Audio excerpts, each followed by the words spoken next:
Dans un monde rationnel, banal et prévisible, rien n'est aussi intriguant, rien n'est aussi fascinant et angoissant que le sentiment du mystère qui nous envahit lorsque nous faisons face à l'inconnu. Le 1er janvier 1925, au Belize, une adolescente est descendue au fond d'un puits. Elle y découvrira l'artefact le plus énigmatique de l'art précolombien. Qui a façonné ce mystérieux crâne de cristal? Qu'est-ce qui peut bien pousser René Lévesque à chercher avec autant de passion le tombeau de Champlain? Logiquement, l'endroit de cette sépulture devrait être connu de tous. Pas vraiment. Ce que les journaux avaient annoncé comme la traversée triomphale de l'Atlantique par 2 pilotes français se change bientôt en un mystère. Qu'est-il arrivé à leur biplan, l'oiseau blanc? Et où sont les 2 pilotes? Le 4 décembre 1872, un 3-mâts barque croise le Marie-Céleste. Le navire est abandonné. Pourtant, le Marie-Céleste est en bonne condition de navigation. Qu'est-il arrivé à l'équipage mystérieusement disparu? Ici Michel Dumont. Voici Dossier Mystère.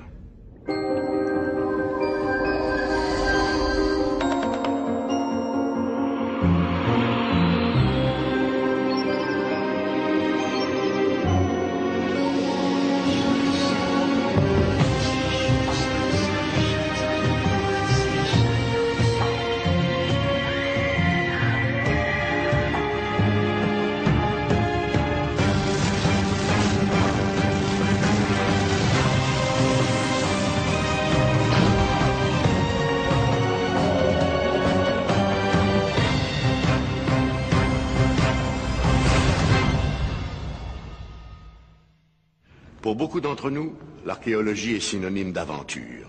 C'est Indiana Jones livrant un dernier baroud d'honneur pour sauver les plus fabuleux trésors de l'histoire. Mais tout cela n'est que du cinéma. Vraiment? Un Britannique a inspiré le caractère de ce héros imaginaire, et sa fille adoptive, une franco-ontarienne, a peut-être fait la plus importante découverte de tous les temps.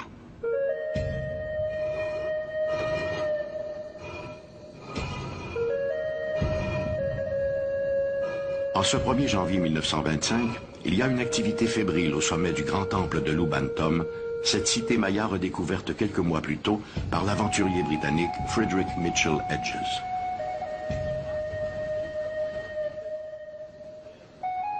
C'est un jour très spécial.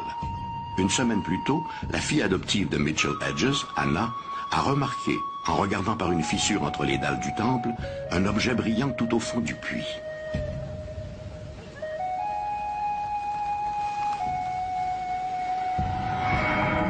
Cette descente au fond du puits est son cadeau d'anniversaire. Après avoir récupéré l'objet au fond de la pyramide, Anna est remontée lentement avec sa découverte.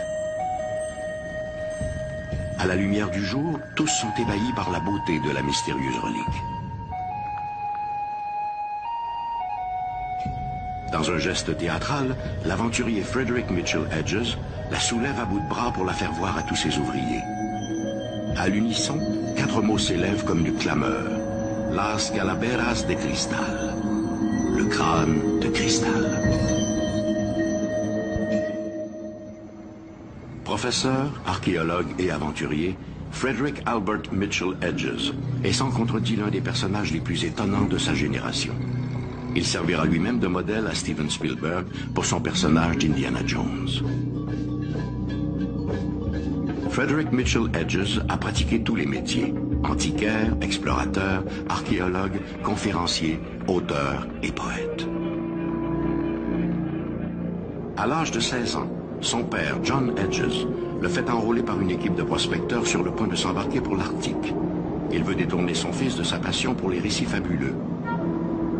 Loin de décourager l'adolescent, ce premier voyage éveillera au contraire un désir de parcourir le monde en quête d'aventure.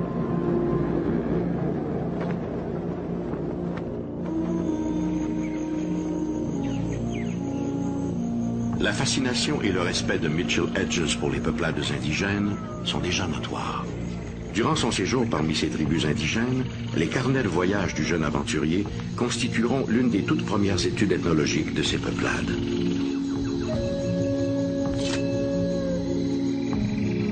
La biographie de certaines personnes se lit comme un roman. C'est le cas de l'histoire qui va réunir la petite Canadienne Anne-Marie Le Guillon à l'explorateur anglais Frederick Mitchell Hedges.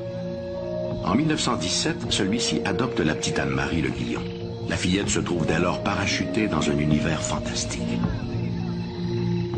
En compagnie d'une amie, Lady Richmond Brown, Mike Mitchell Hedges entreprend vers 1920 l'exploration des forêts encore vierges d'Amérique centrale. On raconte alors que des tribus encore inconnues y vivaient cachées en marge du monde civilisé. Il n'en faut pas davantage pour aiguiser la curiosité de l'explorateur. À l'issue de 1000 péripéties, des crocodiles du Rio Grande aux fièvres de la malaria, Mitchell Hedges met à jour, 4 ans plus tard, les importantes ruines de Lubantum, une cité maya construite 1000 ans plus tôt.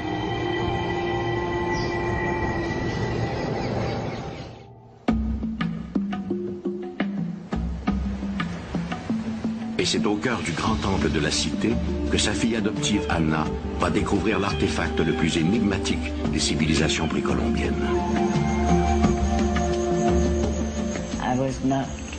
Je n'étais pas autorisée à monter sur aucun des bâtiments de Lubantum.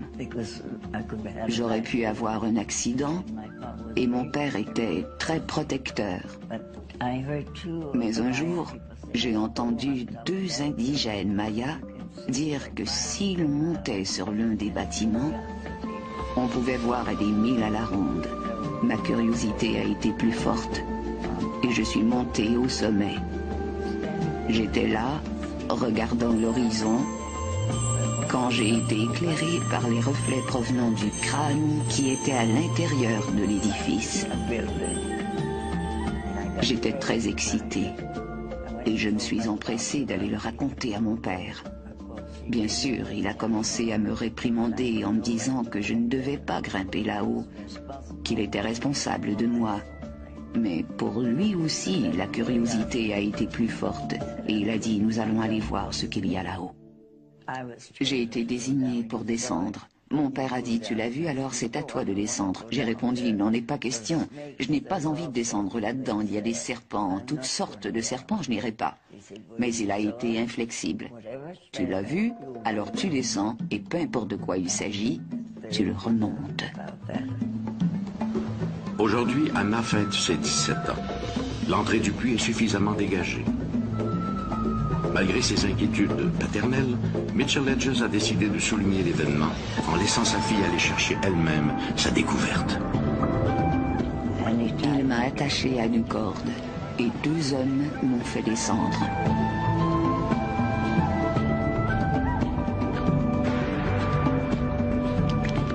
La seule chose que je voyais, c'était encore cette lumière. Je l'ai pris, je l'ai enveloppé dans mon chemisier et je l'ai remonté.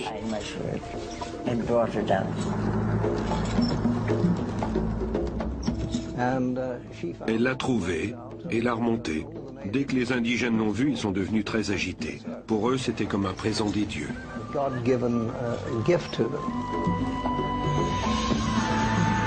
Tous ont les yeux rivés sur le joyau qu'elle tient précieusement. Il s'agit de la représentation d'un crâne humain, grandeur nature, taillé dans un bloc de cristal. Frederick Mitchell Hedges n'a jamais rien vu de pareil. Lorsqu'il a été découvert, personne ne savait exactement de quoi il s'agissait et d'où il venait. Sauf que c'était là un extraordinaire artefact. La partie supérieure du crâne a été découverte en premier. Peu après, on a trouvé le maxillaire inférieur. Un jour, un gamin, comment avait-il réussi à pénétrer l'édifice? Je l'ignore, mais quoi qu'il en soit, il en a ramené la mâchoire inférieure que je n'avais pas vue. Trop effrayée que j'étais. La plus énigmatique relique archéologique jamais découverte, bien que photographiée et étudiée sous tous ses angles, garde son mystère.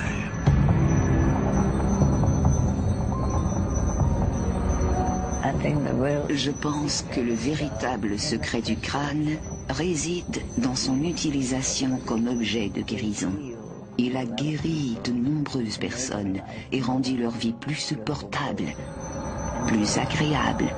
Le crâne doit savoir que vous croyez en lui et que vous lui faites confiance. Le Le crâne de cristal aurait été fabriqué il y a quelques 17 000 ans afin de transmettre aux générations futures un savoir universel. Cette connaissance serait-elle importée d'un autre monde? Quelle était son utilité? Pourquoi ces artisans mayas ont-ils choisi de lui donner un tel réalisme alors que leur art est invariablement plus stylisé? Quand a-t-il été créé? Et pourquoi est-il fait de cristal? Depuis l'avènement de l'électronique et en particulier de l'informatique, nous savons que le cristal peut être utilisé pour emmagasiner de l'information. Pour les amateurs d'ésotérisme, le choix du cristal par les artisans mayas aurait beaucoup plus à voir avec ses propriétés mémorielles qu'avec son aspect esthétique. Pour eux, le crâne de cristal serait une sorte de disque dur où les anciens auraient stocké un savoir extraordinaire. Mais si le crâne de cristal est ce que prétendent les mystiques, comment avoir accès à ces connaissances millénaires? C'est ici qu'entre en scène Carol Davis.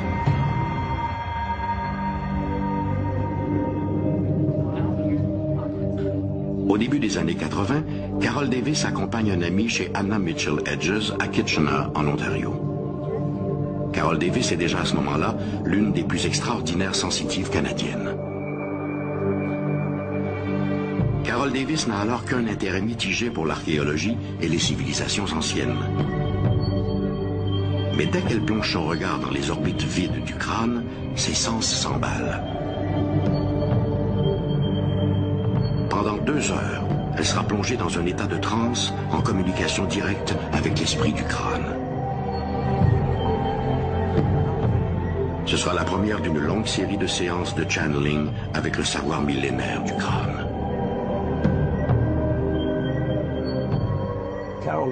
Carol Davis était et est toujours une transmédium respectée et d'une notoriété internationale. Lorsque je l'ai rencontrée, elle avait déjà été en contact avec le crâne. Elle avait psychométrisé le crâne et fait plusieurs séances avec lui, en compagnie de sa propriétaire, Anna Mitchell Hedges. Une légende raconte qu'il y aurait 13 crânes de cristal, gardiens d'un savoir universel. Les descendants des Mayas croient que le jour où les 13 crânes seront à nouveau réunis, ils révéleront leurs secrets. Jusqu'à présent, seulement 6 crânes de cristal ont été découverts. Et les circonstances de leur découverte restent nébuleuses. Le crâne trouvé par Anna Mitchell Hedges est d'une signature si supérieure aux autres qu'on a longtemps pensé qu'il s'agissait d'une œuvre moderne, un faux placé à dessein à l'intérieur du grand temple de Lubantum. Or, une étude menée dans les années 1990 par le British Museum semble plutôt démontrer l'inverse. Le crâne aurait été façonné par une super civilisation, puis confié à des gardiens. Ce sont ces gardiens, possiblement des survivants de la légendaire Atlantide, qui l'auraient apporté en Amérique pour en faire don à des prêtres mayas. Le crâne de cristal demeure l'un des plus fabuleux mystères de l'humanité. Les Mayas croyaient que dans ses reflets, un jour, seront révélés tous les secrets de l'univers. Pour moi, le mystère du crâne de cristal est celui que lui donnent les gens en le voyant, peu importe ce qu'ils ont en tête. C'est comme le calice d'argent, ou toute autre icône du même genre. Les gens placent dans ces icônes ce qu'ils veulent croire et en tirent aussi ce qu'ils désirent. Le crâne de cristal découvert par Anna Mitchell Hedges est l'une des grandes énigmes archéologiques. Quelle était son utilité? Qui en était le propriétaire? Qui l'a sculpté? L'histoire est un curieux mélange de savoir et d'ignorance. Un univers où les certitudes sont rares. Et c'est justement cette ambivalence qui la rend si fascinante. Parce qu'en histoire, contrairement à bien des sciences, l'imaginaire n'est pas une faute, mais une hypothèse. Enquête criminelle, énigmes biographiques, fouilles archéologiques, l'histoire fourmille de zones grises, des incertitudes qui parfois donnent lieu aux plus folles spéculations. C'est justement aux historiens de tracer une frontière entre l'improbable et le vraisemblable. Pour l'un d'eux, un historien de Québec, l'une des plus grandes énigmes de l'histoire de la Nouvelle-France se résume à cette simple question. Où se trouve la tombe de Samuel de Champlain?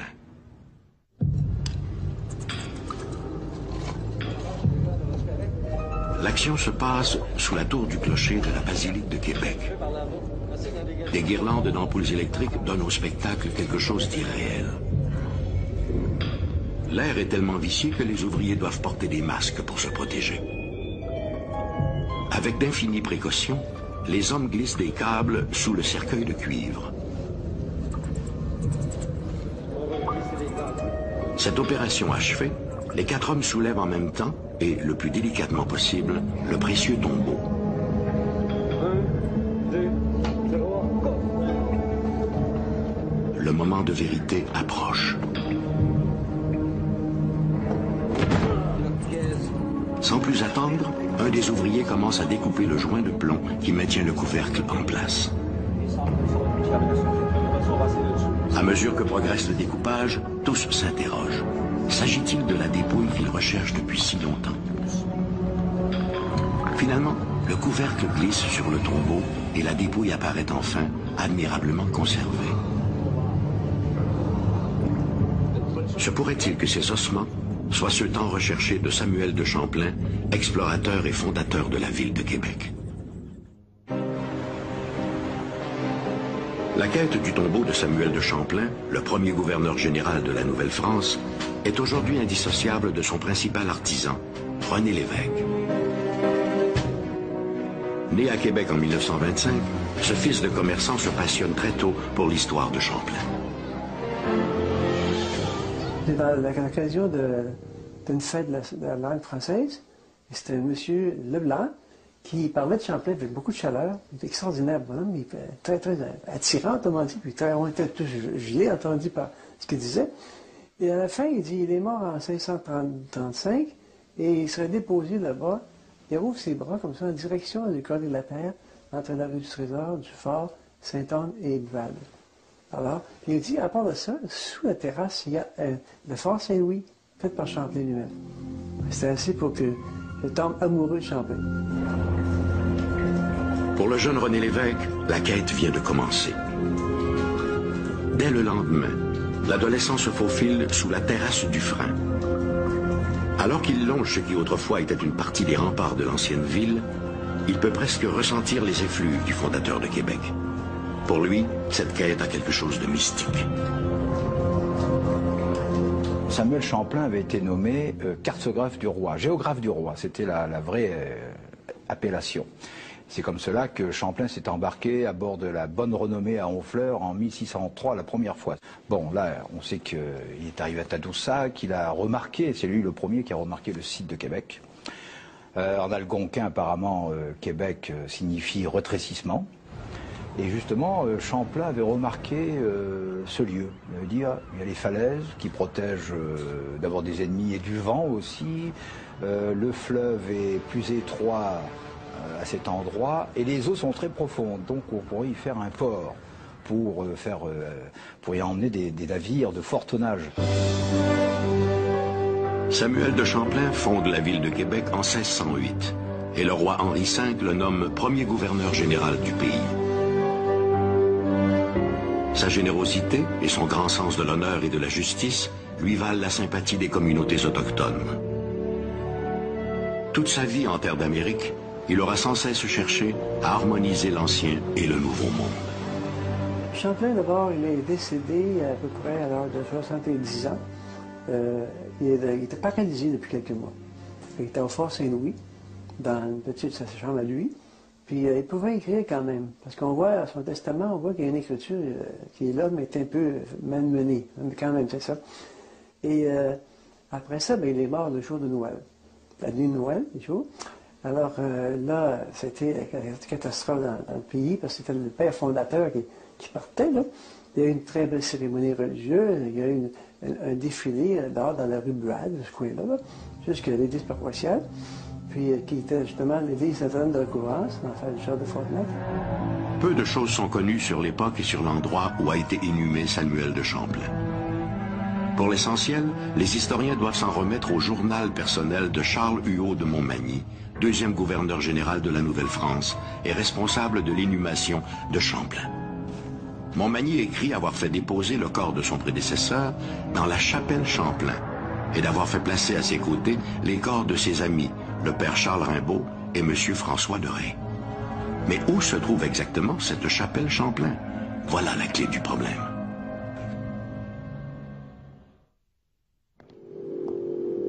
Vers 1950, la découverte de 2 manuscrits ravive l'intérêt pour le tombeau de Champlain. Ces documents évoquent la location de 2 domaines situés au cœur de la vieille ville. Les historiens ont une idée assez précise sur l'endroit où se situaient ces concessions. Fort de ces nouvelles informations, un certain Silvio Dumas, considéré comme le père de l'archéologie québécoise, entreprend des fouilles. Au nombre de ces jeunes terrassiers se trouve bien entendu René Lévesque, qui n'a pas hésité à prêter son aide bénévole pour participer aux recherches. Les terrassiers mettent à jour un muret, mais rien qui laisse croire à la présence de la chapelle Champlain. C'est un retour à la case départ. Il y a O'Leary qui nous avait dit dans ses écrits j'ai fouillé à tel endroit, mais j'ai rien trouvé. Et puis René a dit ben, il faudrait peut-être fouiller un peu plus profondément à l'intérieur de la basilique. Et on a trouvé ce petit alcôve-là qui était assez fort intéressant et qui était rempli. À tous les endroits avaient été fouillés, sauf cet endroit-là. Alors là, on a commencé à fouiller. Et quand on a trouvé la tombe, en particulier, là, on s'est demandé, est-ce que c'est vraiment l'endroit où pourrait être enterré Champlain? Il y avait des ossements, beaucoup d'ossements humains, parce qu'ils ont fait une tranchée déjà pour des fils, je ne sais pas trop quoi, ou des tuyaux, puis ça avait rangé plusieurs sépultures. On est bien placé. Jean-Claude trouve une pièce de monnaie comme un 535 ou 36 dessus, c'est en partant. Et on dit, oh, ça commence à être intéressant.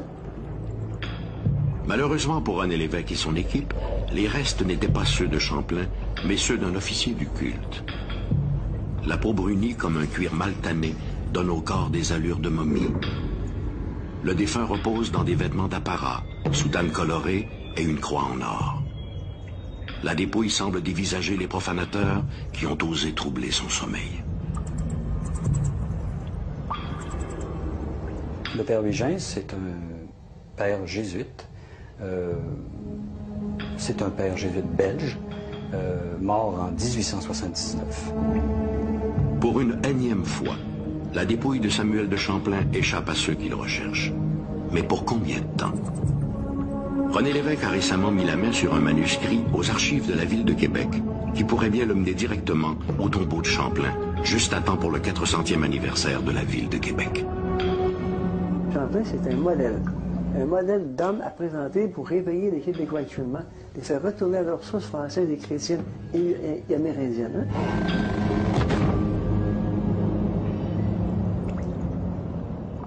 Dans leur quête de la vérité, les historiens, comme les policiers, ne doivent négliger aucun indice.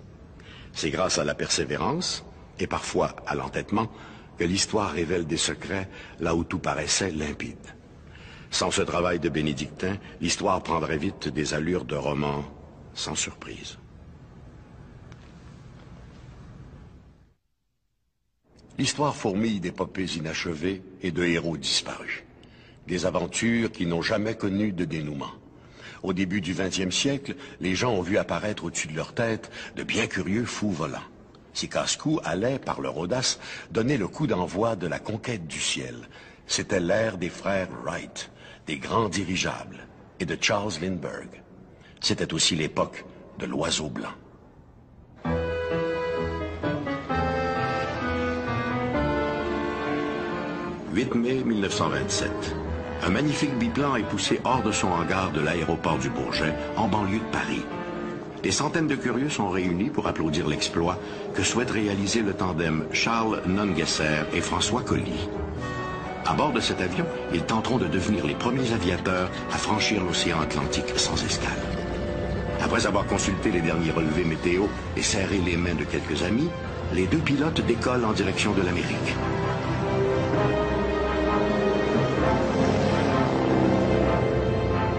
Quelques minutes plus tard, ils larguent le train d'atterrissage pour alléger l'appareil et réduire la friction de l'air. Nungesser et Colly s'apprêtent à entrer dans l'histoire, mais pas par la porte qu'ils avaient prévue.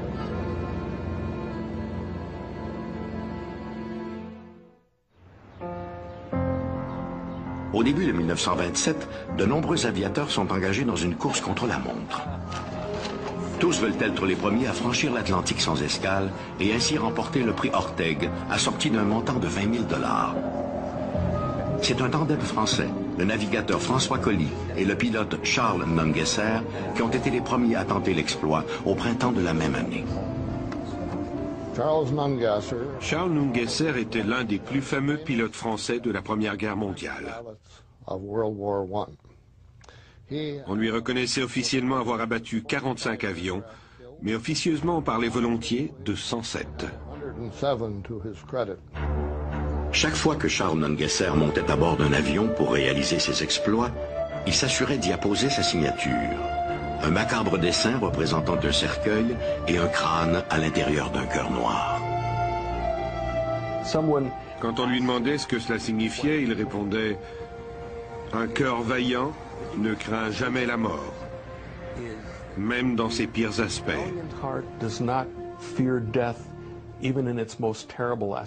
Cela représentait très bien son caractère.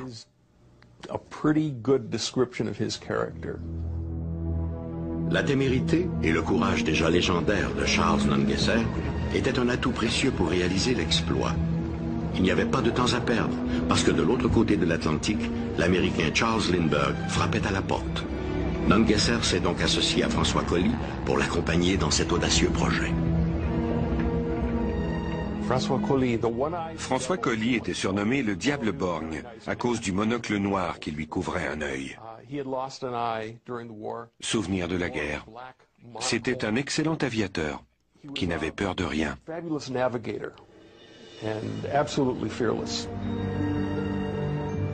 Décoré de la Croix de guerre et fait officier de la Légion d'honneur, Colly a terminé la Première Guerre mondiale comme capitaine d'escadrille. En 1919, il a réussi la double traversée de la Méditerranée à bord de son avion et a battu le record de distance en ligne droite. Avant de réaliser la première traversée de l'Atlantique sans escale, Nungesser et Colly devaient trouver le meilleur appareil qui pouvait leur permettre d'atteindre leur objectif. Surnommé l'Oiseau blanc, l'appareil qu'ils ont sélectionné a dû être adapté pour un vol aussi long. Pour leur vol vers New York, Nungesser et Colly avaient choisi un avion militaire français destiné au porte-avions.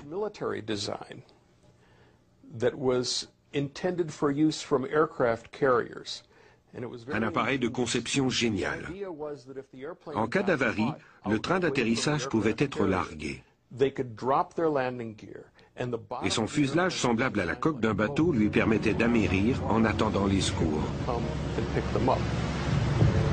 En se délestant du train d'atterrissage une fois en vol, le poids de l'avion était considérablement réduit, un élément important compte tenu de la grosseur du biplan. L'avion était immense,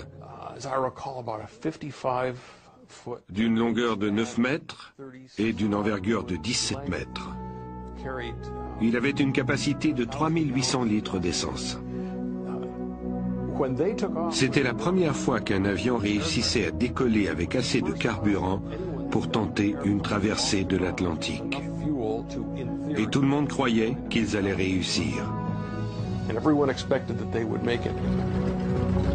Finalement, le 8 mai 1927, comme prévu, les deux aviateurs décollent à bord de l'Oiseau blanc. Les deux pilotes français sont littéralement isolés du reste du monde. Question de minimiser au maximum leur poids, ils ont choisi de ne pas embarquer de radio.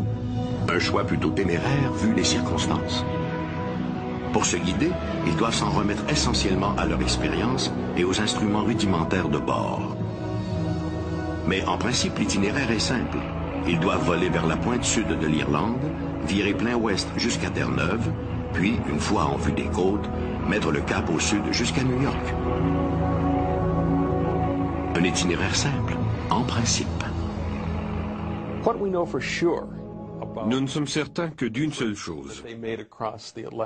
Durant la première partie de leur vol, ils ont été accompagnés par des avions militaires français jusqu'au littoral. L'équipage d'un sous-marin anglais a été témoin du vol de l'Oiseau blanc au-dessus de la mer. Les Britanniques ont décrit ses couleurs, bleu, blanc et rouge sur la queue, les rondelles sur les ailes et le sigle noir en forme de cœur.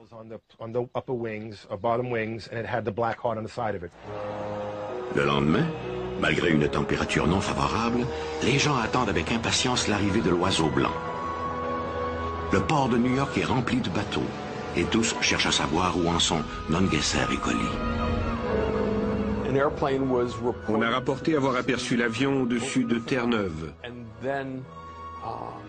de la Nouvelle-Écosse et de Boston. Tous s'attendaient à ce qu'il arrive d'une minute à l'autre. Par anticipation, un quotidien de Montréal, le journal La Presse, annonce pour 17 heures l'atterrissage des deux vainqueurs de l'Atlantique. En France, l'enthousiasme est national. L'odyssée des deux aviateurs fait la manchette de toute la presse. Mais bientôt, ces informations seront démenties. L'avion des deux Français ne s'est jamais posé à New York. À l'euphorie succède l'inquiétude. Le 11 mai, Nungesser et Collie manquent toujours à l'appel. Le pire est à craindre. Leurs réserves de carburant doivent être maintenant épuisées depuis longtemps. On entreprend des recherches, mais en vain. Les deux aviateurs ont-ils tout de même réussi la traversée sans pour autant atteindre leur destination finale? En 1984, une association archéologique vouée à la récupération d'avions historiques a mis de l'avant le projet Midnight Ghost, une recherche sur le terrain pour retrouver l'avion de Nungesser et Collie. Sous les directives de Richard Gillespie, un passionné d'histoire et d'aviation, le groupe a évalué toutes les rumeurs concernant les lieux possibles où se serait écrasé l'oiseau blanc. Ces recherches l'ont conduit notamment dans les forêts du Maine, où des rumeurs persistantes y situaient les derniers instants des deux aviateurs français. Pendant 8 ans, échelonnés sur 20 expéditions, nous avons cherché l'oiseau blanc dans le Maine. À la fin, tout ce que nous avons trouvé, ce sont de bonnes histoires, racontées par des gens disant avoir vu l'avion, et quelques morceaux d'appareils trouvés en forêt, suggérant peut-être la présence d'un avion.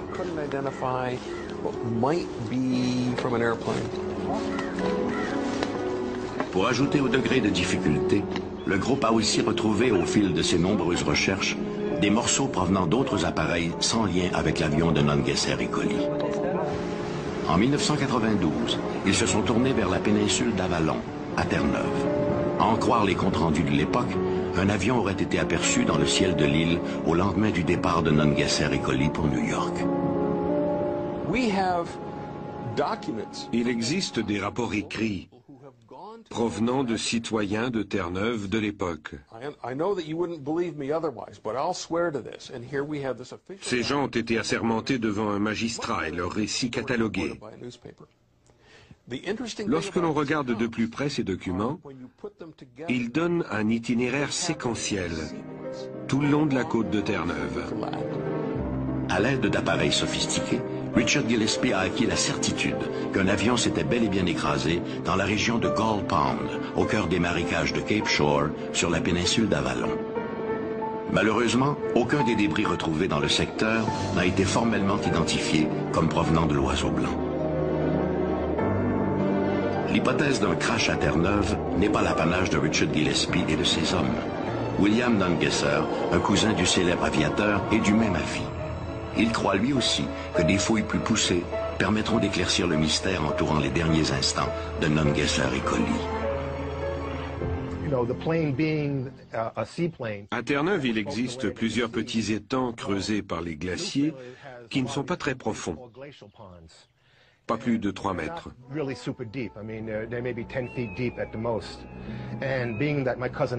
Puisque l'avion avait largué son train d'atterrissage et qu'il ne lui était plus possible que d'amérir,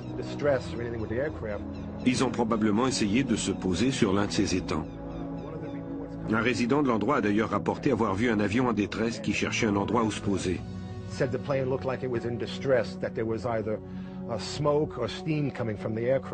Cette version d'un atterrissage à Terre-Neuve est très intéressante. Parce que si mon cousin avait réalisé que son avion était en détresse, il aurait certainement tenté d'amérir de cette manière.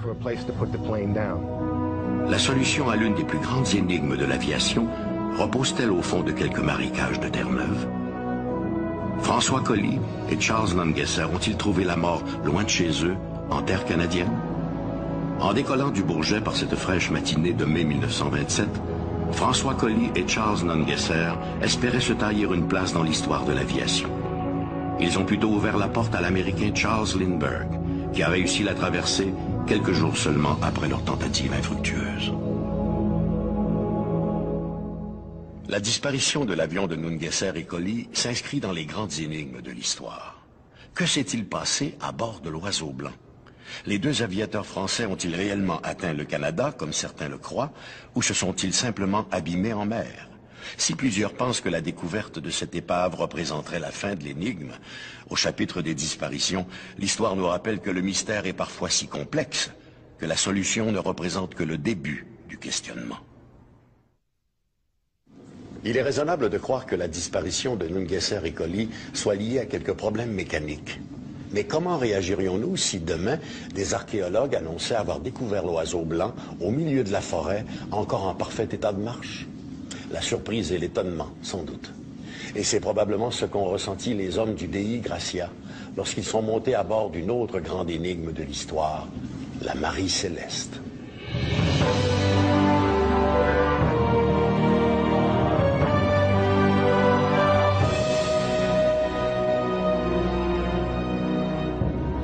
Le 4 décembre 1872, à quelques 1000 kilomètres des côtes espagnoles, un voilier battant pavillon canadien, le Dei Gracia, croise le brigantin Marie Céleste. Captain, there's a ship in trouble coming our way.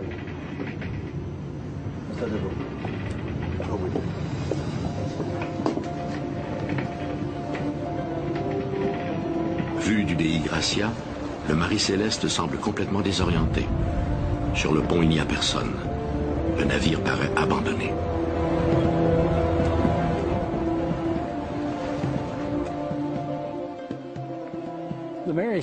La Marie Céleste, initialement nommée Amazon, a été construite à quelques mètres d'ici. À son lancement en 1861, elle avait déjà cette réputation d'être porteuse de malheur. Réputation qu'elle conservera d'ailleurs jusqu'au moment où elle sera sabordée, 24 ans plus tard. Lors de son voyage inaugural, mon grand-père faisait partie de l'équipage. Dès le départ, le jeune capitaine était malade. Une fois arrivé dans la baie de Fundy, le navire a dû rebrousser chemin à cause de l'état de santé du capitaine qui continuait de se détériorer. On l'a ramené à Spencer Island où il est mort quelques heures plus tard.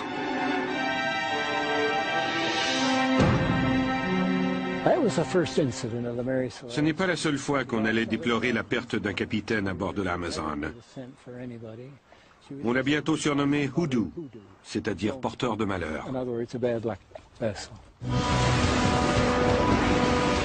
En 1867, l'Amazone s'échoue sur des rochers au large du Cap Breton.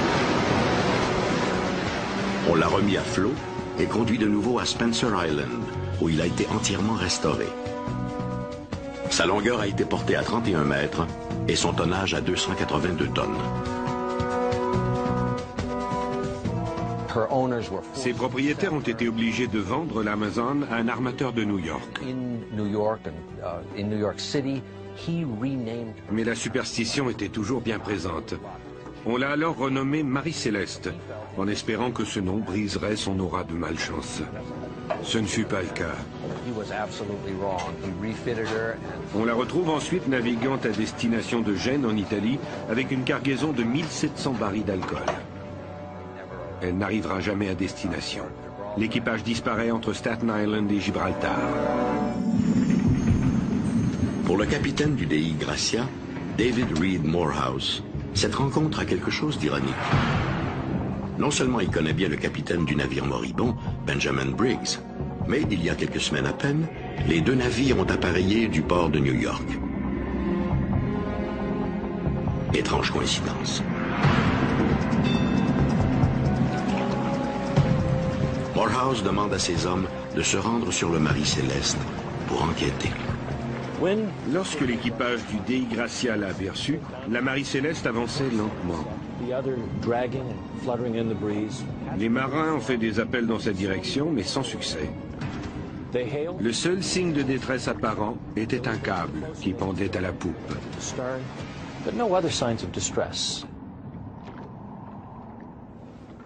Le vaisseau était abandonné. Il n'y avait aucun signe de vie. Mais des indices montraient qu'une certaine fébrilité avait dû régner à bord. C'était un vrai mystère. Le Marie Céleste est tout à fait désert. Son abandon doit remonter à plusieurs jours, car le rouf et les entreponts sont inondés, et la cale disparaît sous 1 mètre d'eau. Dans celle-ci, on retrouve les 1700 barils d'alcool de la cargaison et des vivres pour au moins 6 mois. La description des marins donnait à penser que l'équipage avait disparu. Malgré des quantités de nourriture suffisantes pour subvenir aux besoins de l'équipage et un harmonium ouvert et prêt à être utilisé, il n'y avait tout simplement plus personne à bord.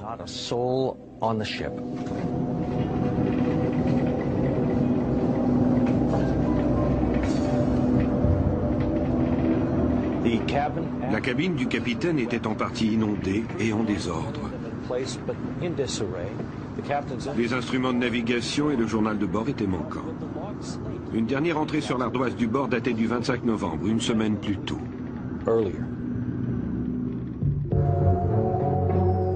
Le vaisseau fantôme est alors remis à ses armateurs de New York, sans pour autant que les experts aient trouvé une explication à son abandon.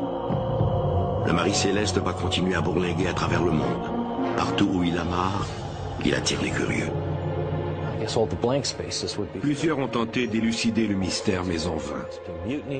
La mutinerie, les monstres marins, le surnaturel, toutes ces spéculations n'ont fait qu'ajouter à la mauvaise réputation de la Marie Céleste. Réputation aggravée par un acte de baraterie commis par son dernier propriétaire. Le 2 novembre 2000, une équipe de télévision canadienne découvre finalement l'épave du Marie Céleste au large d'Haïti. Mais sa découverte ne résoudra pas pour autant un des plus grands mystères de l'histoire maritime. Malheureusement, cette découverte ne nous éclaire pas beaucoup sur les circonstances de ce mystère survenu dans l'Atlantique Nord en 1872. Évidemment, j'ai ma propre opinion. L'équipage a apparemment abandonné la Marie Céleste dans un moment de panique.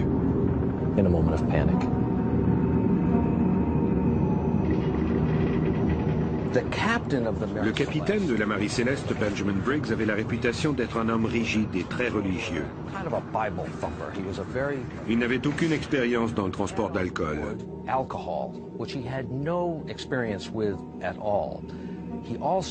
Son épouse et sa fillette de 2 ans l'accompagnaient aussi lors de ce voyage. À mon avis, de l'alcool a dû s'écouler et provoquer des vapeurs. Briggs a paniqué et fait monter l'équipage à bord du canot de sauvetage attaché en remorque à la Marie Céleste. Mais le mauvais temps a eu raison du câble qui unissait les 2 bateaux. Dès lors, le sort de l'équipage était scellé.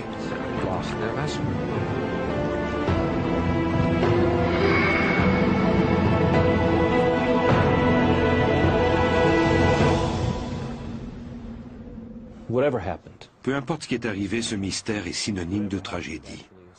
Des histoires de navires abandonnés et de marins perdus en mer sont encore rapportées de nos jours. L'océan est vaste et cache plusieurs secrets. Les découvrirons-nous un jour?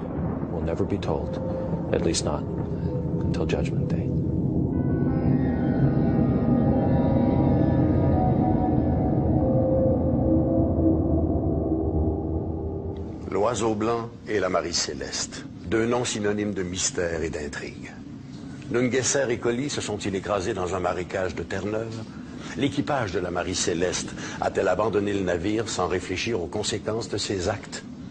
L'Oiseau blanc et la Marie Céleste, 2 noms qui nous rappellent que de l'ignorance des faits de la petite histoire derrière les événements naissent les plus grandes énigmes. Disparitions mystérieuses, faits étranges, légendes fabuleuses. quelqu'un pourrait peut-être nous révéler enfin la vérité cachée derrière ces mystères extraordinaires. Et peut-être que cette personne, c'est vous.